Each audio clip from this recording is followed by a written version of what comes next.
Today is Wednesday, June 25th, 2025, and you have found the Living Youth Podcast.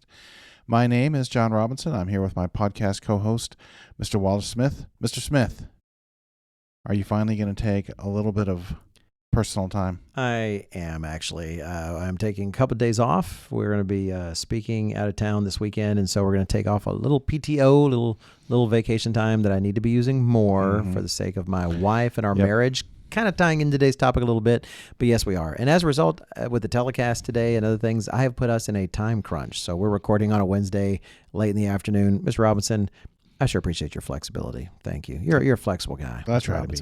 I'm trying to be. You do good. I'm really flexible up until that moment where I'm not.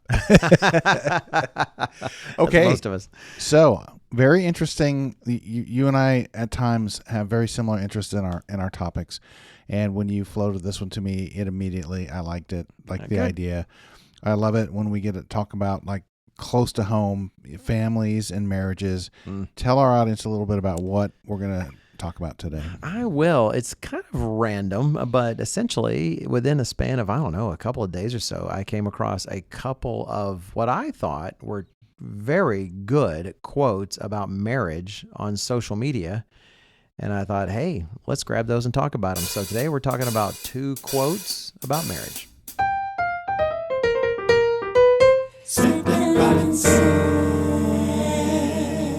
Thanks again for joining us and welcome to the podcast. These 2 quotes about marriage that I saw on social media, Mr. Robinson, I do need to qualify. I could not tell you about the backgrounds of the people. I couldn't tell you whether they're good people or bad people. They might be Nobel Prize winners, or they might go around kicking their puppy at home. I have no idea. I will give credit. I'll mention who mentioned each quote, but I saw them on Twitter and just thought that I think there's real insights there. There's things that are worth talking about and evaluating. We have an audience we have young people that are looking forward to marriage one day. Hopefully we have some that are in a marriage.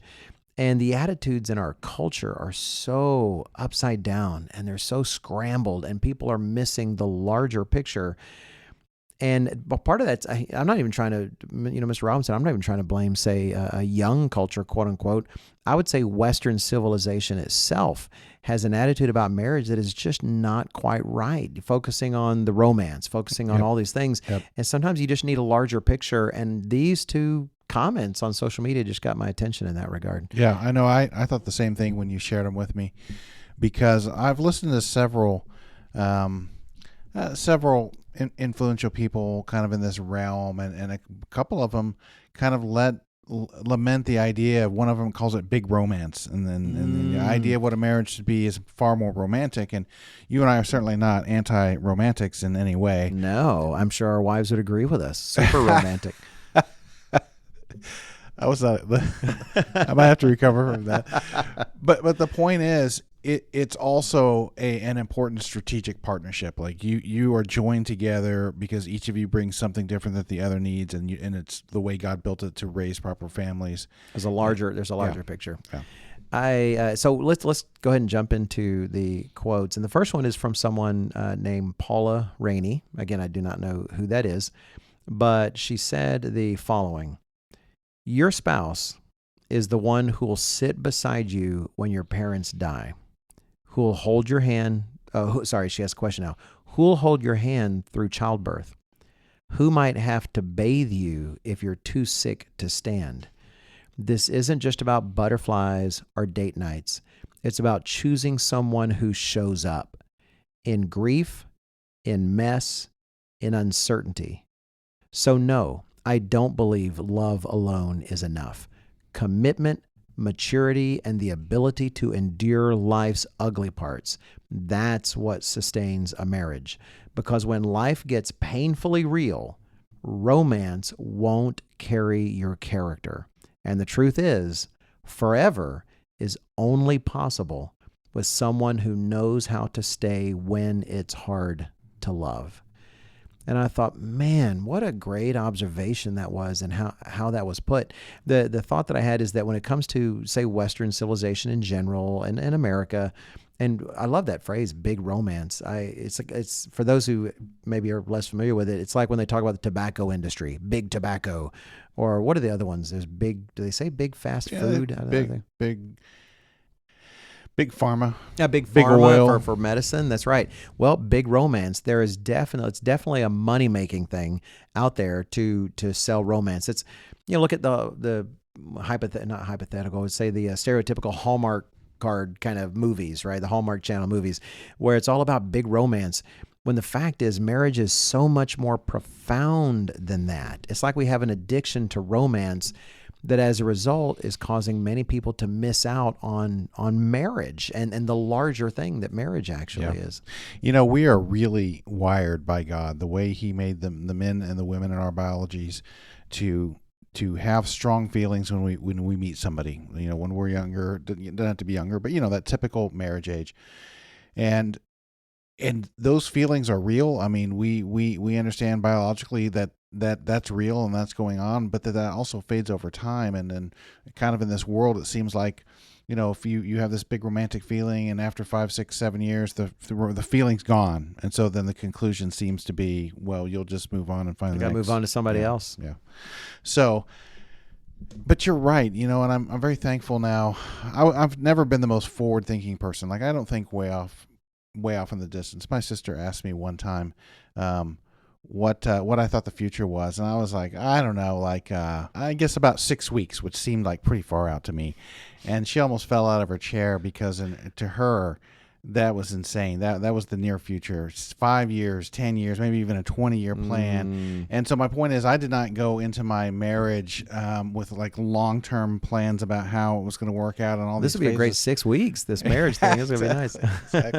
Exactly. But I can now look back. Our anniversary is actually in like a week. Oh, wow. I think it'll be 29. And oh man, the lessons I've learned over that time period, and lessons that can only be learned, I think, in many respects by living through it. You can hear it by the hearing and see it by the seeing, but the living it and a marriage is so much richer than you could possibly imagine. And you understand why God tells us that he hates divorce and doesn't want us to get divorced, because you got to stick things out to get past certain points. But then, in my opinion, and I believe, you and I have talked about this so much, you have a similar take. It just gets richer and richer as it goes on longer and longer, and you've learned all these lessons. But this here, her talking about what a spouse does is exactly right. I actually think about, like in Japan, there's a lot of widows who have no kids because they have such a low birth rate, and a lot of them consider suicide because they don't have any family as they just grow older and can't be taken care of. And so anyway, it reminds me, if you go back to when God first made Eve in Genesis 2:18, he said, it's not good the man should be alone. I'll make a helper comparable to him. The idea wasn't, I'm going to make some, his chemicals are going to rush. It wasn't just about, I'm going to make someone he can be romantic with. But don't get me wrong, that's a part of it. But it really was, I'm going to give him someone to work alongside him. They can be together and doing these things. It really is a reminder that we are to be a help to each other. And the shame is we kind of build a culture. And I used to tell this to my students when I was teaching high school all the time, that look, the whole boyfriend-girlfriend thing you guys are doing, you're doing nothing but practicing your future divorces. You're just chemically attracted to each other. At least, and I'm saying this for most of the ones that I knew, and I knew them. I mean, they're in my classroom, I could tell. Talking with them, I said, look, you're chemically attracted to each other. You're not evaluating any other qualities. If anything, you're coming to me and complaining about all the other qualities, right? They're actually the ones that matter, the ones that'll last, for the rest of your lives. And eventually you're going to be unhappy with each other. You're going to break up, and you're just going to go find another one. Yep. And you're practicing what you think makes for a relationship, and it's exactly the wrong thing.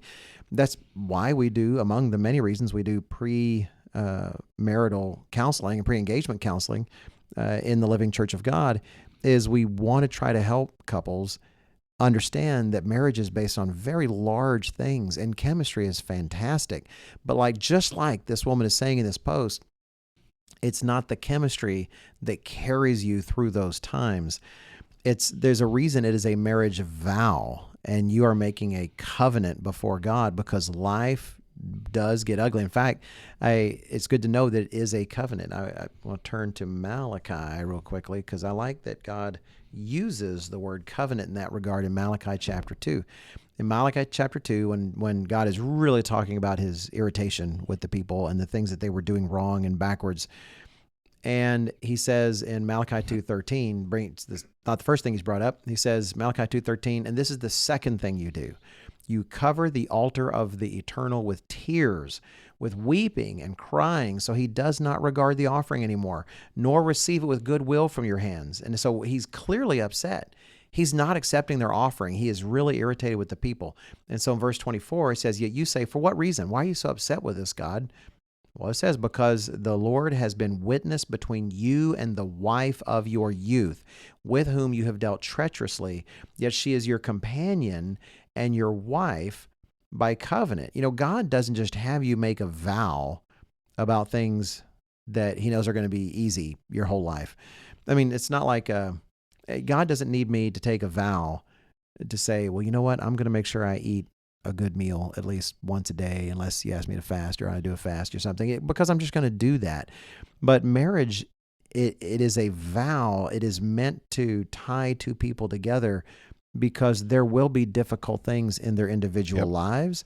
It's actually like one of the more extreme versions of what Mr. Weston said in a sermon once. Mr. Gerald Weston talked about how serving your neighbor, loving your neighbor, those opportunities that matter, they rarely come across when it's a convenience, right? When it's a convenience, it doesn't even feel like you're working hard. Well, that's exactly what happens in marriage as well. And it's your spouse's character. You might think the way her hair looks, the way someone always say, oh, find someone who looks at you like so-and-so looks at so-and-so. I get all that. I totally do get that. However, it is their character that will have the most profound impact on you for the rest of your life. Mm-hmm. I may have said this example before on the podcast, and forgive me if I have and I'm repeating myself, but one of my very important moment for me, I say important, it didn't change anything other than it just deepened my appreciation of my wife, was after my mother had her first heart event, actually the heart event that would eventually take her life. The damage was kind of severe, but my mother had a heart event of some sort, had a blocked artery, and was in the hospital. We drove from, I think, Missouri. I was in Missouri at the time.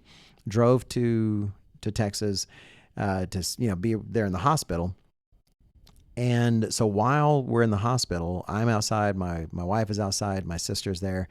And the nurse comes out to explain that my mother, I don't want to be gross, but let's just say she had an accident. She's not able to get up, move around, and it was clearly an unpleasant circumstance. And my wife didn't skip a beat. She went into that room, my sister went in that room, and my wife and my sister cleaned up and took care of my mother.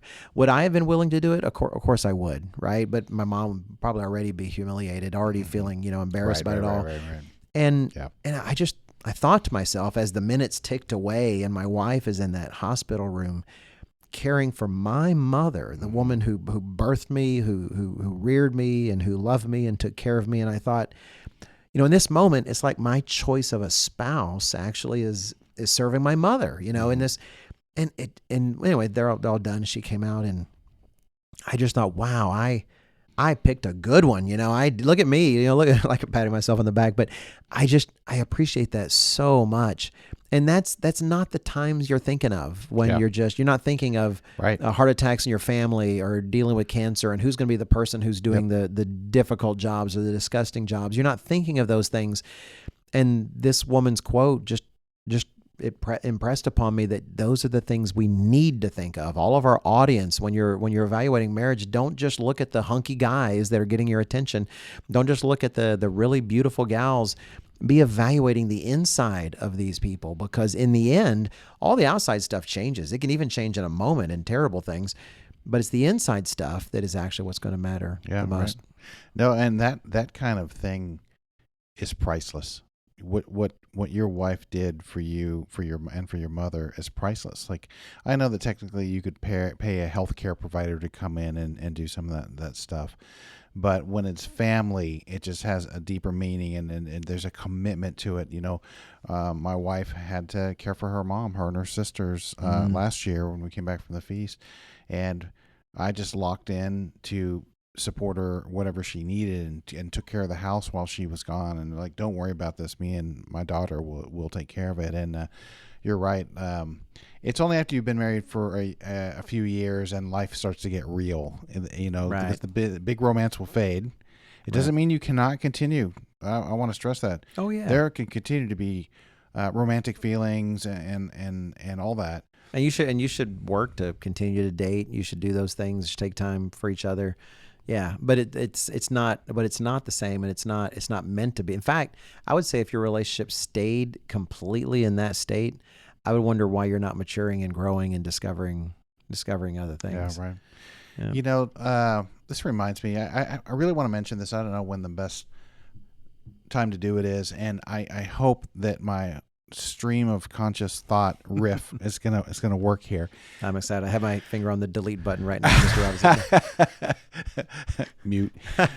What's the old, on radio? They had a 7-second delay. They did have a delay. That's right. But it's gonna be great. Looking forward to it. What is it? So back to her comments. Okay. Your spouse is the one who'll sit beside you when your parents die. Like, these very deep things, and it reminds me of, I'm not even going to say who these people were, but they were on a podcast, and this guy was a pretty manly man, and he was at Starbucks, and he was getting a coffee, and he ordered for his wife. He said, "My wife will have a such and such." And the young barista behind the counter said, "You mean your partner?" And he was like, No, that's my wife." She's like, "Your partner."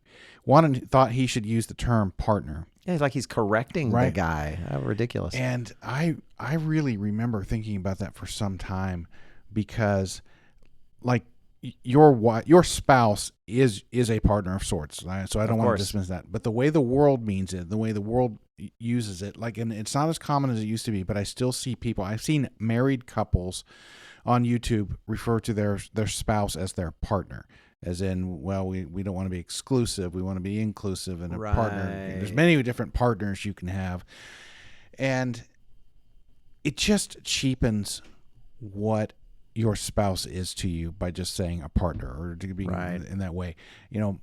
My wife is my wife, and there's a lot of meaning packed into that. And my wife is the person who had our 2 children. I've shared the last almost 30 years of my life and memories with her. There's just a deep connection with her that could never be described any other way than as my wife, and I mean it in the most biblical way possible. That kind of definition of, and some of these other ideas of partners that are interchangeable. I used to have a coworker 20 years ago who said, "Hey, I believe in divorce," and they were having a little bit of trouble with their marriage. I'm trying to be as generic as possible, and let's just say a few years later, she kind of changed her tune on it. Because here, I'll pull up my statistics. Well, let me finish that thought. If you go into a marriage, quote unquote, believing in divorce, then that's practically a guarantee that you will get a divorce, because that just means when times get really hard and you don't want to deal with it anymore, you feel like you have this out, and most of the time, if we have an out, we'll take it. When you follow a godly commitment to your spouse and there is no out, that forces you to work out things. And so here's what was interesting. I looked up some statistics, and it says, this study's a little bit older, but 2/3 of unhappy couples who stayed together were happy 5 years later, while divorces didn't gain more happiness. And then one more stat. Many couples who considered divorce but stayed were later glad they did, with 1% regretting staying and 90% reporting being happy. Wow, that's quite a statistic. Also, I'll throw one other statistic out because it's right here. But active churchgoers. So we're just talking about mainstream Christian or evangelical Christians who regularly attend services had a 27 to 50% lower divorce rate than non-religious peers. Okay. Really? So I think this is just from the United States. However, nominal Christians, those who said they were Christian but didn't really regularly attend any kind of services, had a equal to or higher divorce rate than non-Christians. Interesting. Wow, that is very interesting. And actually, this is kind of interesting here too. By denomination, evangelical Protestants 28% divorce overall. Historically, black Protestants 9%. 9%. Yeah. Wow. It does make a difference. The comment you made about happiness, actually, it's an odd statistic. You might think it's not related, but it's a similar phenomenon. I'd read that there was a study of women who were denied abortions, like they wanted an abortion but wasn't able to obtain one, and so ended up having their children. And by far, I can't remember the number. It's above 90%. I want to say it's close to 100%. 5 years later, they did not regret it. They did not regret they were not able to have an abortion. They actually happy with their children. And that's one thing we don't realize is there really is another side. The way you feel now isn't everything. And there are more important things. That's something I think that will come up in just a moment with this next quote and a little bit differently. Okay. But I don't want to leave your comment about partner because, you even said partner at the beginning of the podcast. And we're not saying a wife is not a partner. It's kind of like if someone said, hey, my wife wants this. And they said, oh, your friend? I said, well, no, my wife. My wife wants this. Oh, your friend? Well, look, I'm not saying my wife's not my friend. I'm not saying, she's not my partner. Just like, the thing is, I'm your podcast partner. There's this partner. Is your wife just one more different kind of partner you're having? Like, no, this is an absolutely fundamental, unique role in my life. And I'm not going to let you devalue what God has made of her by taking your kind of woke, genericizing it because we don't want to have any kind of gender roles word like partner. So you can take that and write it on your own coffee cup. Especially before, so in our modern era where we have so much technology, it has made it where you depend on a spouse less. If you're a woman, technology and education has allowed you to have jobs, and you can outsource, some of the heavy lifting that you would have required a man. That's on so many levels. But that is not normal. Like most of history has been just facts. The men are stronger and do that style of work, and the women are less so. So I want to. This might be a good place to insert this. Friend of the podcast, Mark Sandor. He actually asked me recently. He wanted to make sure he kept his friend of the podcast status current. Oh boy, now I feel like we have things to dole out like rewards. So he had shared with me when we went out and visited him last year. He shared with me a book that was fascinating. Well, or this particular data point from the book.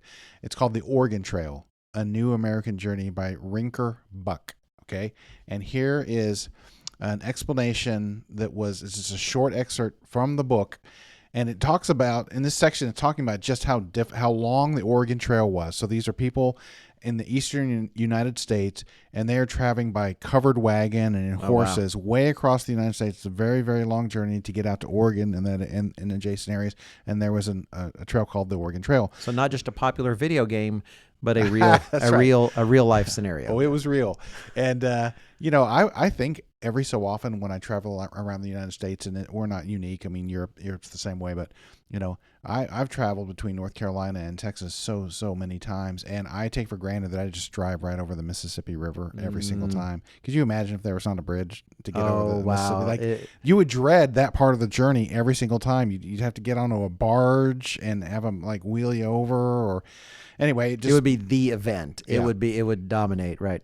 So to us modern people, going in a covered wagon out to the Oregon Trail doesn't sound that bad, but there was many dangers. So here's an excerpt, and then I'll make more of my point.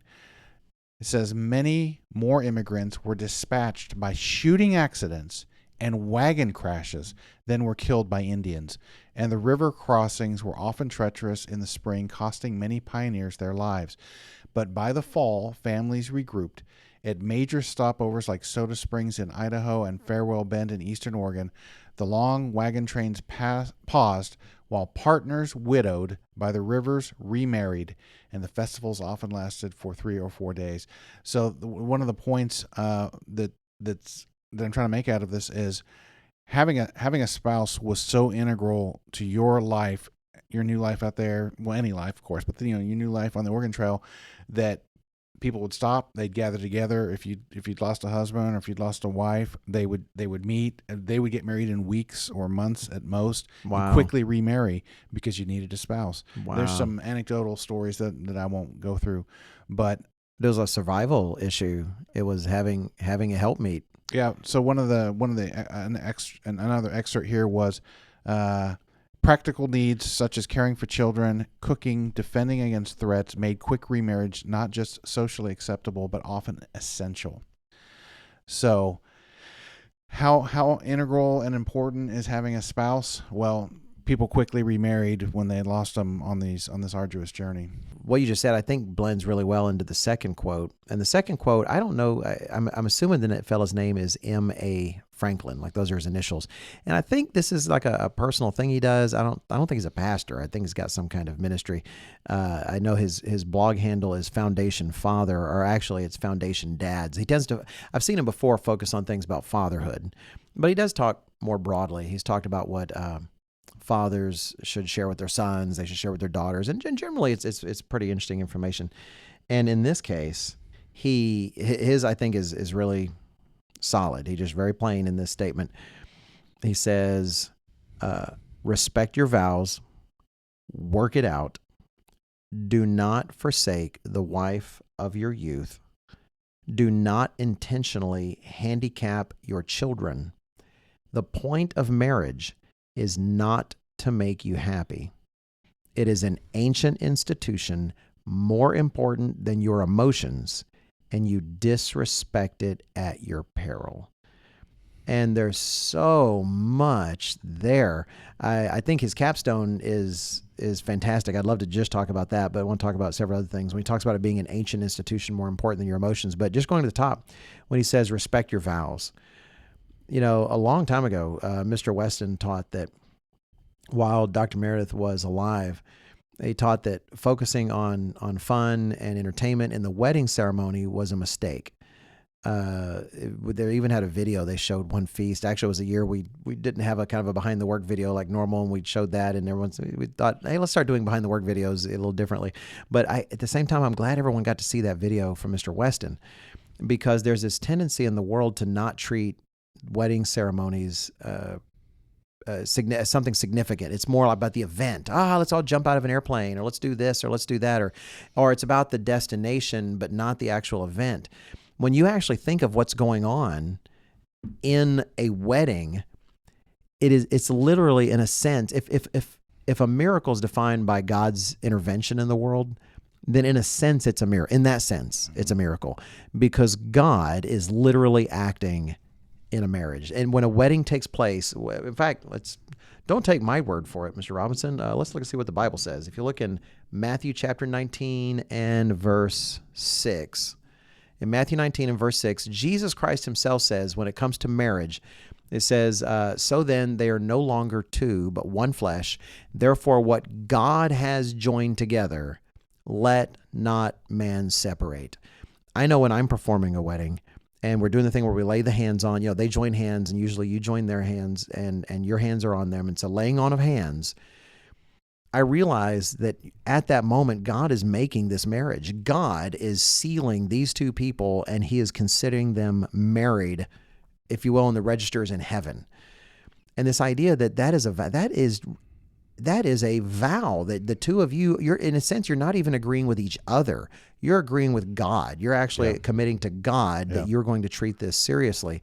And that, it's not like, well, God, I'm doing this unless my emotions differ as time goes on. No, it's like anything else. It's like baptism. You don't go back on your baptism just because you're not feeling it today or something. That was a commitment. And I think the way that he puts it in this way, like, respect your vows, work it out. Don't forsake the wife of your youth. It doesn't mean what does working it out mean? Working out doesn't mean, well, just keep needling them till they agree with you, right? Or those kind of things. Rather, it means don't consider leaving this to be the option. One of my favorite comments from my brother-in-law. My sister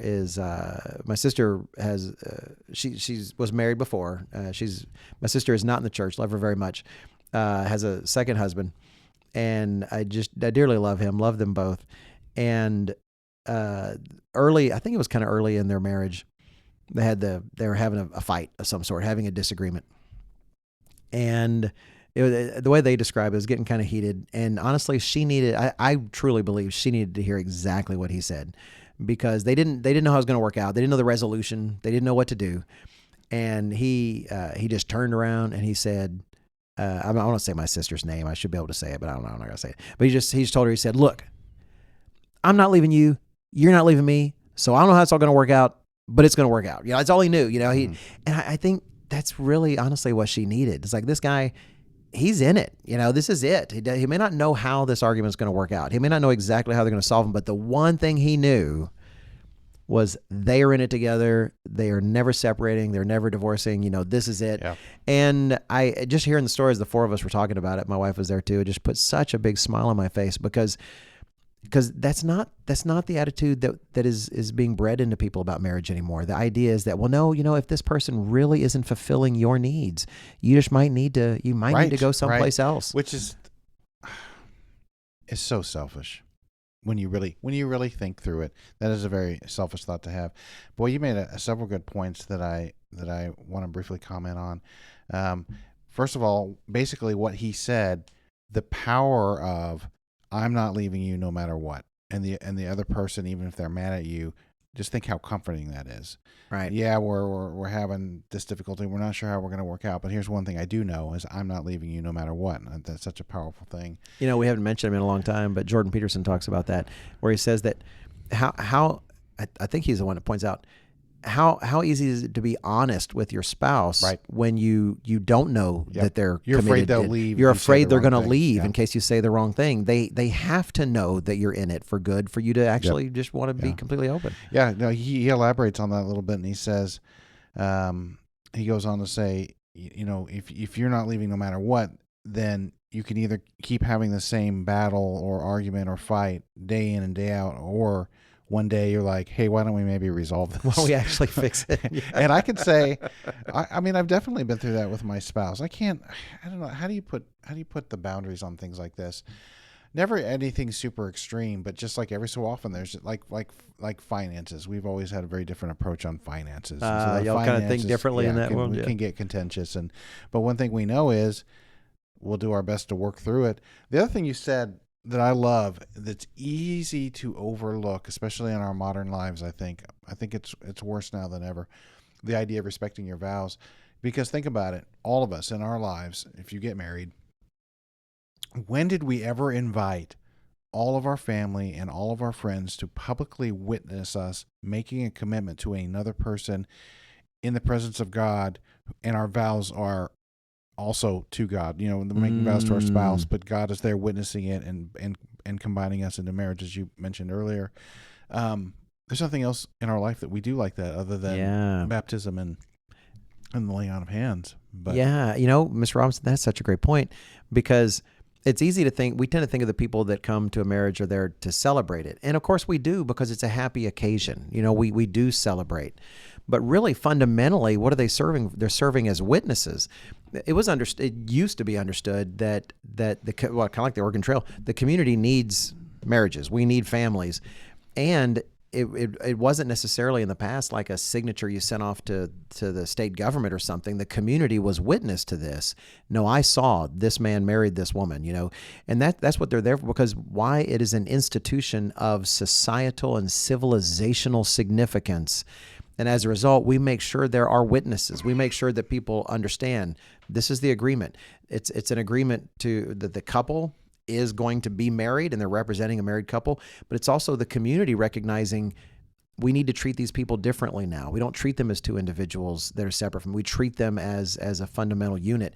Yeah. What else in your whole life do you really get together a whole bunch of people to come and watch you do something? I don't think I've ever really thought about it that way. Also the other point they make in here, the point of marriage is not to make you happy. And I wish to make a comment on that, because, if we had a cynical listener, they might think, oh, okay, marriage, I guess it's just a big partnership where who cares if you're any happy fun, or not, right? No, far from it. If you are like I wish Mr. Ames was here to hear us quote him. Okay. Oh yeah. Okay. Yeah. It's not 50-50. It's not just overlapping your fingers together. It's a 100% commitment. If I'm doing my part, and I really, one of my main goals is to make my wife happy. Okay. And even that can be taken too far. But if she's trying to do things that she knows I like, and I do things that she likes, and we have each other's back, and one's more tired, so maybe the other pitches in that day. We do that all the time. You're sick, whatever, and we have that commitment, then we get this deeper and deeper bond and relationship, and over time it gets better and better. And guess what? Happiness is a result. If you do your part in your marriage and you have a good marriage, you will be happy. But like the goal of going in is, this is us, so I can be happy. I mean, I'd say I was guilty of that. A lot of my mindset early on when I was getting married, it was how my wife is going to fit into my life. And it was after a while I realized, wait, she's got a life too. What a revelation. She has her own needs and concerns. What am I going to do? I remember it was a story I read, but it was real. It was a guy relating his account, talking to his father. It could have been his father-in-law, but I don't think so. I think it's his father. And he was talking about some challenges with his wife and getting some personal counsel. And the fellow said, well, congratulations, you married a woman, a real actual person. You didn't marry just someone who's like some kind of robot that's around to make you happy all the time. You didn't marry an idea. You That's made right. An actual living human. That's exactly right. And he said, really, why did you marry her? If you married her just so she could make you happy all the time, that was kind of a mistake, because your job is actually to try to make her happy. Yes. It's you're marrying to serve the other person. And Mr. Mario Hernandez tends to put it really well. He's talked about how one of the worst things you can do about happiness is chase happiness. Yes, 100%. Happiness is always going to be a byproduct, but fundamental in what this fella is saying, I believe, is that happiness is not the purpose of marriage. And if you make it about that, you're going to be more likely to miss out on actually what the purpose really is. It can't be about that, because frankly, in every marriage, you are going to go through unhappy times and even unhappy periods. In fact, there are periods where families experience tragedy and neither is experiencing any kind of happiness for some time. And those are the times when the vow has to kick in and the commitment has to kick in, and realize that's why you're there. And his wrap-up statement that marriage is an ancient institution, more important than your emotions, and you disrespect it at your peril. The idea, understand how fundamental is it? Why did God even make marriage? Because he wants the church and Christ are to be married. And you're literally picturing one of the relationships that is not just fundamental to life on earth, it's fundamental to all existence. You in your marriage are living out a picture that was painted by God of the relationship between Jesus Christ and his people. When you agree to marry, you are agreeing to participate in an institution that was created 6,000 years ago and is fundamental to the existence of civilization and mankind itself. It is vital that we understand that institution is far more important than our feelings in any given day. Smith and Robinson.